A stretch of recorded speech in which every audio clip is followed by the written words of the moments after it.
Welcome to The Link Online.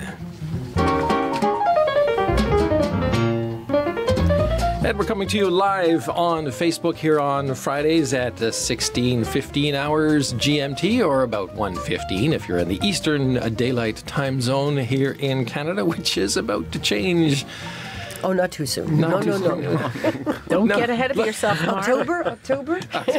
Soon. Although it is getting dark at night, yes. Oh, well, that's the surprise. Eh? In the morning, we used to get up just about a month ago, and the sun was shining early in the morning, and you'd go out late at night, and it would still be shining. That's all changed. So gradual and so fast. All right, I'm here, Mark Montgomery, along with Lynn Desjardins. Hello. Carmel Kilkenny. It was Lynn's birthday this week. Well, we don't want to talk about her 39th birthday, do we? And not again. Happy birthday. Happy birthday to you. Thank you.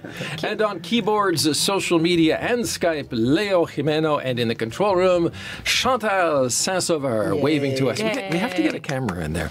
Now, we got a very interesting show coming up for you, but we'll start with you, Carmel. What do you have? Well, I'll tell you about the high-stakes negotiations to come to a trilateral trade agreement with the U.S. and Mexico, and what may be at stake in today's Friday deadline. And Lynn? I'll have something about a great increase in the number of overdose, apparently from cannabis. Who knew? In hospitals, people are showing up in great numbers. And that's because it's not from smoking it, right? Now I'll tell you about it. Oh, we have to find out about that. Yeah. And in just a moment on the program, we have a special guest via Skype whose NGO, a non-governmental organization, has just returned from Bangladesh and a Rohingya refugee camp. And we'll talk about the situation there. That's coming up on this edition of The Link Online.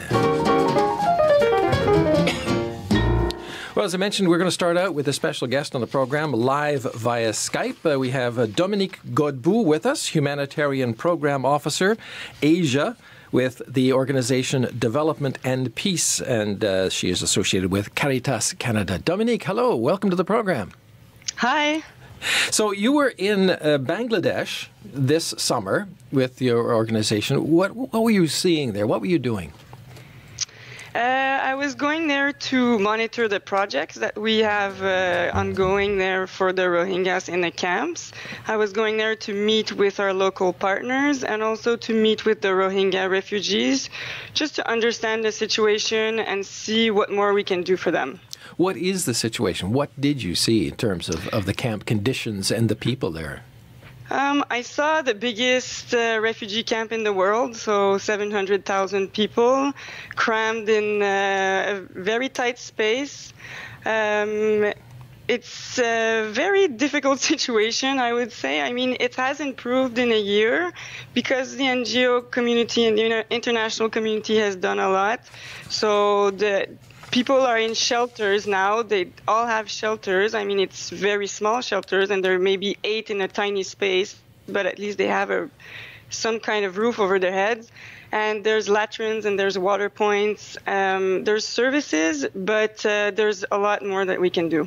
Well, actually, your organization, Development and Peace, has produced a little video about this. We'll take a look at that now, about the housing situation there. Leo? So they were in extreme slope of the hill, and their house was red marked because of extreme vulnerability. And this is why they were supposed to come in this area. And day before yesterday, they have come here. They have two children. The shelters where they lived before it was too close, and they could not move. There was no air, fresh air, and these were their problems. They were afraid of falling down the children. Now they have this type of problem that this land is plain. So they are very happy coming here.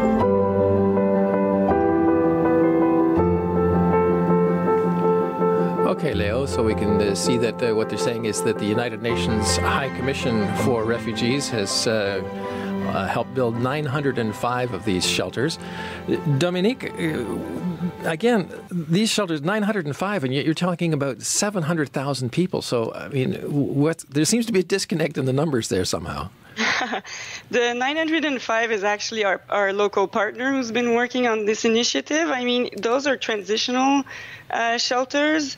They're more durable, more permanent, if I can say, because they're built with concrete pillars. And that was a hard transition to make from actually having the tents, the emergency shelters that we call, and those transitional shelters, because the Bangladesh government doesn't want to have a situation that is permanent. They're really hoping that these people are going to go back to Myanmar. And so it's just the start of a new initiative that's more thinking about long term. What is your understanding of the situation? Why is there this refugee situation anyway? What is the problem within Myanmar, the conflict between the Rohingya and the Burmese? So the Rohingya are a Muslim minority in a country, Myanmar, where there's 52 million people, and 90% of these people are Buddhist. And there is a national race that is Burmese, and they consider the Rohingya as strangers that have arrived from Bangladesh during colonial time.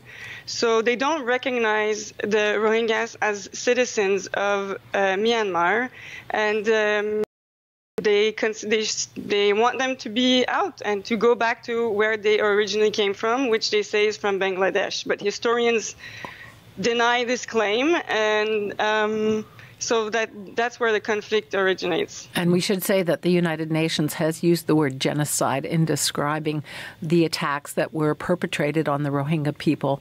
There were mass rapes, murders, razing villages, and it's really a very serious situation. Yeah, the military is actually involved in destroying some of those villages. And 5 top people in the military have been named, and there's a move to try to get them tried at the International Criminal Court. But of course, Myanmar is not a signatory, so there is discussion as to whether there could be some other kind of prosecution, but that's up in the air because China would no doubt block it in the Security Council.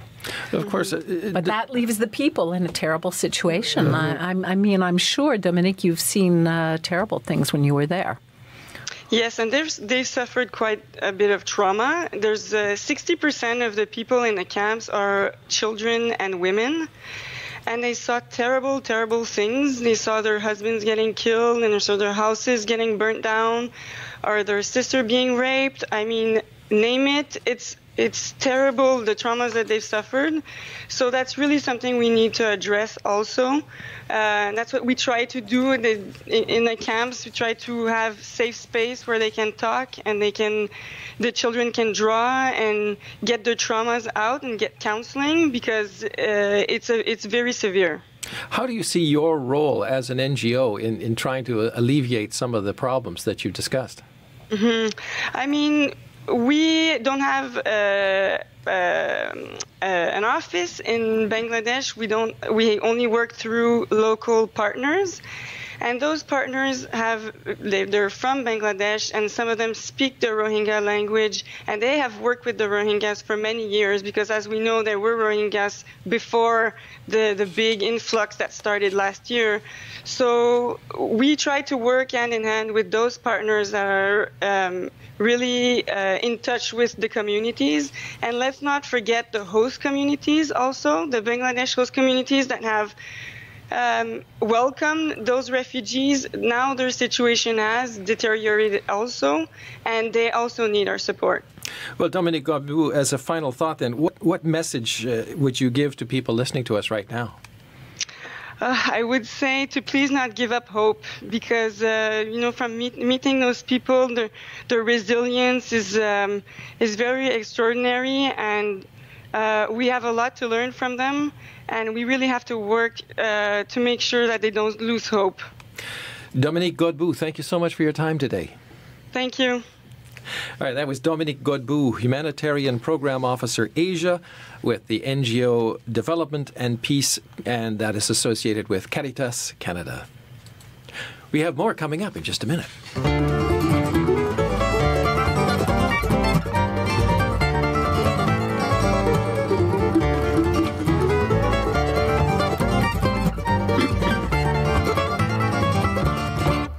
Well, the recreational use of cannabis will become legal in Canada this October. And in the meantime, more and more people are showing up at hospital emergency rooms because they have taken too much cannabis. And Lynn, you looked into this. Well, Mark, I guess the good news is that no one seems to have died from an overdose, but cases are tying up emergency services, which, as we all know, are already overburdened in Canada. It's not clear why the spike in cases is happening right now, but I spoke to someone who has some ideas about it. Ian Culbert is the executive director of the independent organization Canadian Public Health Association. According to statistics from the Canadian Institutes for Health Information, we're seeing a dramatic increase in emergency department visits with the diagnosis of poisoning. In Ontario, we've seen a tripling of these numbers since 2013, and in Alberta, we've seen the numbers double. While there's been increases in other jurisdictions, not as dramatic as we're seeing it in those two provinces. Do we know why this is happening? We don't necessarily know why, but I do think it's because we're in a quasi-legal state with respect to cannabis. Dried bud and cannabis oils will become legal in Canada on October 17th, and there's certainly a lot of conversation about cannabis. Edibles, for some people, are a preferred format for consuming cannabis because they don't like the idea of smoking something.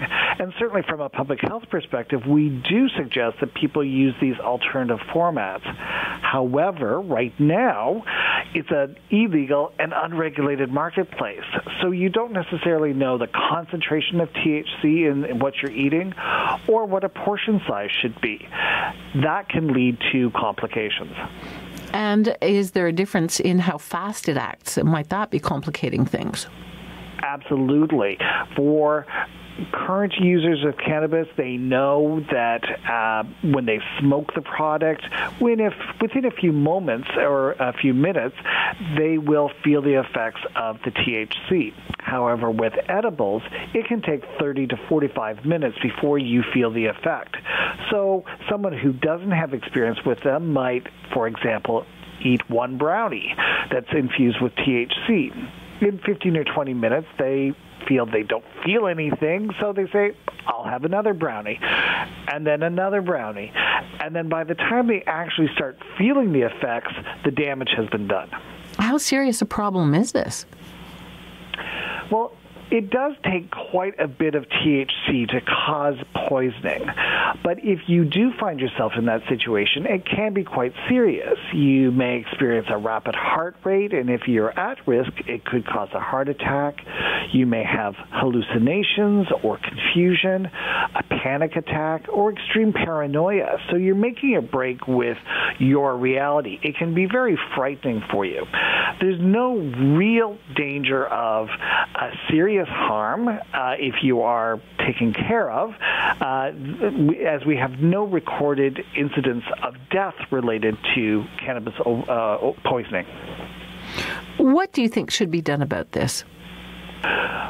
Certainly, governments need to be rolling out robust health promotion campaigns immediately to get information out to new cannabis users or perhaps to people who haven't used cannabis in a couple of decades.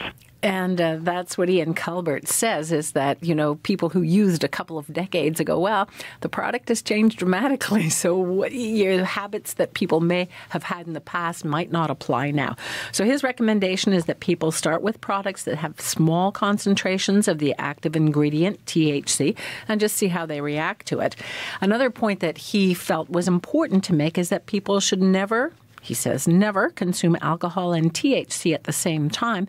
He says the effects confound each other. They can be quite unpredictable and very serious. So you can hear the whole interview on the website. And I also did another story about concerns about smoking or consuming cannabis and driving. There's a new roadside test, which apparently has real problems in helping police determine if someone is driving impaired. So I suggest you go to the site and have a look. I just posted it about half an hour ago. Well, the thing that he said, which also sort of brings something to mind, is he said if you eat this stuff, it might be 30 minutes later. So somebody might eat a lot of cannabis, whatever, and say, oh, I haven't felt anything yet, I'll just drive to the corner store or something. It's probably the kind of thing where the effects sneak up on you so that you don't really know right away that you're stoned. That's right. And you're driving. And that's pretty scary, because I tell you, it's not legal in Canada yet. And, in the mornings, if I'm waiting for the bus or something, and cars drive by, you'll see, traffic drive by, and all of a sudden there's a big waft of, you can smell it, you can't see it, but there's a big waft of... In the morning? Oh, yeah, in the afternoon as well. Oh, yeah. Well, but that's why Leo's legalization... nodding his head. He's not saying anything, but he's nodding, so... You've smelled it too, then? Yeah. It's everywhere. Everywhere. And it's very... When I come to work, it's incredible. Yeah. In the street is...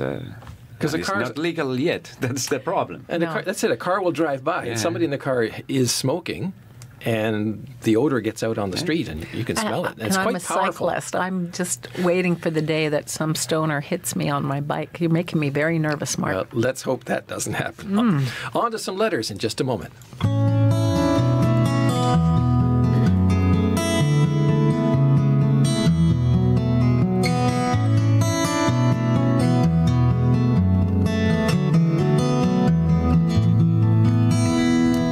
It's time now for some of your responses to stories that we have posted on our website, rcinet.ca. And starting out, we continue to get lots of feedback to our story about the federal government saying it would study the possibility of a national ban on handguns and the types of rifles that look like military assault rifles.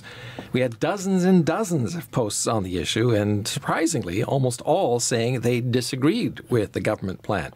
Robert Carville wrote this. Again, deal with the real criminal elements and not us responsible gun owners. I have a lot of money invested in my firearms as well as their security. Who will compensate me for my collection?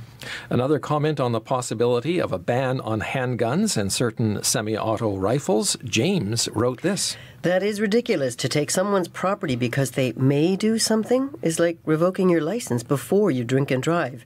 As legal gun owners, in quotes, we are vetted and have our names run through CPIC, the National Police Crime Database, 2 times a day. If they find any charges or criminal activity, guess what? License revoked. These people doing the crimes are exactly that, criminals. Last I checked, murder was illegal too, but did that stop them? And on the same subject, and once again, almost all comments were against the Liberal plan to study a national total handgun ban and certain semi-auto rifles. Glenn Beckner wrote this. Please don't pander to the emotional, knee-jerk reactions of ineffectual politicians seeking headlines instead of actual results. Please don't let the criminal actions of madmen dictate public policy. Millions of trained, vetted, licensed, permitted, monitored, law-abiding firearms owners do not deserve to have their lawfully purchased property or sport made illegal because of the actions of people operating completely outside the law.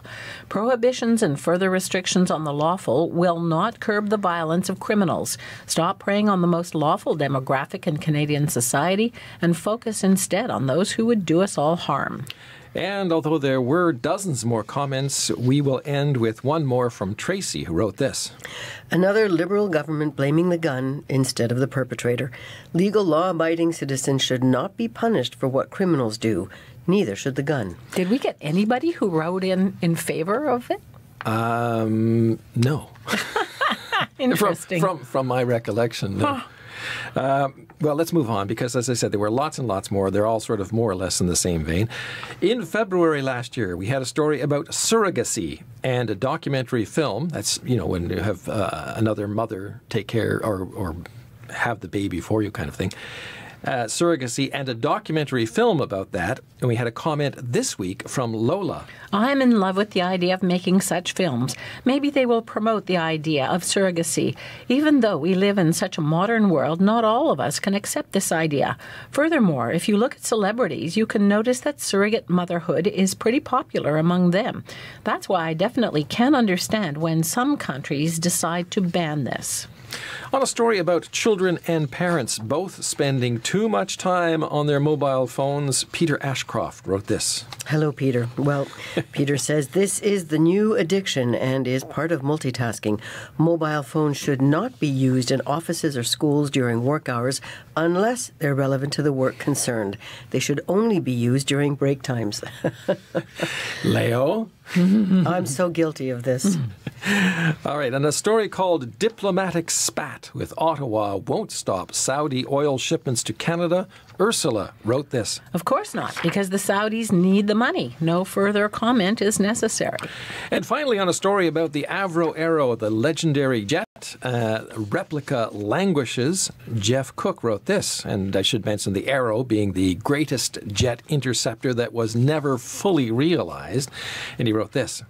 I am appalled that most Canadians, including our governments, are so complacent about Canadian history.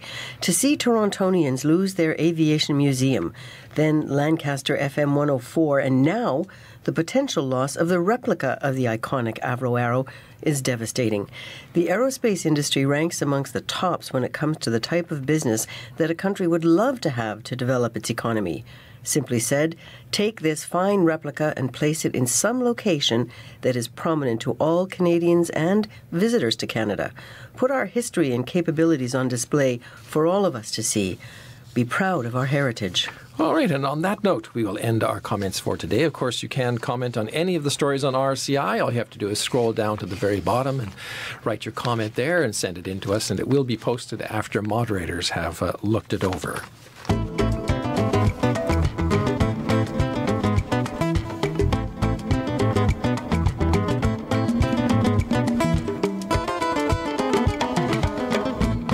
All right, one of the top stories this week, certainly in Canada and really across North America, has been the down-to-the-wire negotiations on the new NAFTA, North American Free Trade Agreement. And let's start with just what is it exactly, Carmel? Well, that's right. The North American Free Trade Agreement, a trilateral deal between Canada, the United States, and Mexico, was signed 25 years ago.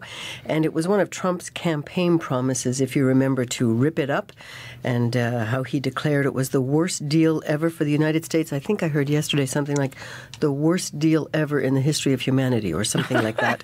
Not prone for the United States. I shouldn't laugh. Not prone to exaggeration. For the United States. So talks to renew and modernize the deal, created before the internet, of course, began last year in the middle of August. They've been going on for over a year now. But this week began with the very surprising announcement on Monday by President Donald Trump that the U.S. and Mexico had, in fact, signed a bilateral agreement. And he went on to infer that Canada was a less important trade partner anyway. And if a deal wasn't reached by Friday with Canada, Trump would simply go ahead and impose auto tariffs on Canadian-made cars. Canada ships 1.4 million cars to the United States annually, and we've had a really satisfactory series of agreements that go back to 65, and if I'm not mistaken, back almost to the 40s. So the Auto Pact, it was known at the time. A lot of history there. Yeah. Well, even as U.S. legal scholars debate the validity of Trump's claims that he can rip up NAFTA, and because in fact it's under the jurisdiction of Congress, everyone certainly would benefit if a deal could be reached sometime today. But on this latest deadline for an agreement, Prime Minister Justin Trudeau stressed once again today, no deal is better than a bad deal. And Canada's Minister of Foreign Affairs, Chrystia Freeland, who's leading Canada's trade delegation, told reporters just before noon today that as far as the deal goes, we're not there yet, she said. So needless to say, there's been no end of discussion and debate this week on all the complex issues in these talks. We're all becoming little mini experts on certain elements of trade negotiations. Mary Scott Greenwood is CEO of the Canadian American Business Council that's based in Washington. And on Tuesday, she expressed her optimism. In an interview with the CBC's News Network, she emphasized the progress that was made in the Mexican negotiations, particularly with regard to one of Canada's demands on the extension of a sunset clause. There is a way to a deal. There is a deal available. We have to remember that Canada has been at this for more than a year, and even though for the last 5 weeks it was U.S. and Mexico, Canadian ideas were very much in the room and were very much a part of it. So Canada and the United States were totally aligned on the automotive deal that was cut with Mexico. So I think we're very close, and really it's up to Canada to decide if they want to get this deal over the goal line. I think they do, and I think think it's going to be a little bit rocky for a couple of days, but I'm very hopeful that by the end of this week we'll see a trilateral deal that all three countries feel good about. All of that negotiating is going to take place down the street in a few hours over the next couple of days. Canada has already made some demands that the U.S. has met. So a good example is the sunset clause. Canada was very forceful, and so was Mexico, to say, look, we don't agree to an automatic 5-year expiration. That makes no sense. A lot of Americans, my own organization, agreed with the Canadian and Mexican position, and we have already seen the U.S. back away from that. So we now have a 16-year sunset with a possibility for extension every 6 years. So it's a concession, a very smart one on the part of the Americans. So it's not just a take it or leave it deal from Canada. I realize the president uses kind of coarse language and he negotiates the way he's used to negotiating as a real estate guy from New York from the 80s or whatever. But when you look at the actual substance, I think there are the makings of a pretty good arrangement. Well, that's Mary Scott Greenwood, CEO of the Canadian American Business Council. And as far as that take it or leave it deal, it seems that may be what's happening today. But, of course, none of us really know because we don't actually know what's going on in there. Chrystia Freeland comes out with little tidbits every, just in time for the newscasts. And, they just keep negotiating. I like what she said about he negotiates the way he did as a New York real estate guy. Of the 80s, yes. Well, that's certainly, the Mexican deal, which, there's been some criticism from here in is Canada. it in fact a complete signed deal or is it just a proposal? No, it's a proposal, Yeah, okay. and it was also all about issues that were just specific to the United States and Mexico. So there was no need for Canada to be there. Well, anyway. that's according to John Baird, which of course, you can take that with a grain of salt as well, because when you have two major partners in a deal you want to be a part of and they're negotiating things, you'd at least like to have an idea what they're saying. And Canada had said previous to those talks, bilateral talks between Mexico and the United States, that, it would not throw Mexico under the bus, that it would never make a deal with the U.S. without including Mexico. So I think it must have been a very bitter pill for the Prime Minister to swallow when there was this agreement in principle between Mexico and the Canada U.S. Well, not necessarily. Mexico, that Monday discussion, Canada was mentioned 100 times, it seemed. But this is negotiating. This is what goes on. So it's going to be very interesting to see. This is Trump tactic, divide and conquer. Yeah, absolutely. And like next a 1980s Friday, New York real estate guy. Maybe by next Friday we'll have some kind of outcome to talk about. Well, there's still a lot of criticism about the potential for certain clauses in this. There are three: Chapter 11, Chapter 9, and Chapter 19. Well, right? yeah. Basically, the Americans don't like the fact that it is a multilateral panel that decides disputes, and they would rather just the Americans decide the dispute. And the Prime Minister of Canada has said, no, don't think so. So we'll see whether he sticks to his guns on that, because that's. It seems to me a no-brainer. I don't know. Well, let's change the subject to something a little bit lighter, because I looked briefly at part of this deal, and I got through like one paragraph, and I said, my eyes got crossed. I thought, what? How do you understand any of this? So anyway, we'll leave that to those guys. We have coming up in Canada this weekend, it's a long weekend, the Labor Day holiday. We get 3 days vacation, and boy, do we deserve it. Not everybody, Carmel. Well, enjoy it. I'll be in here on Monday, but that's perfectly fine. That's I'm quite why we happy love to you, be here.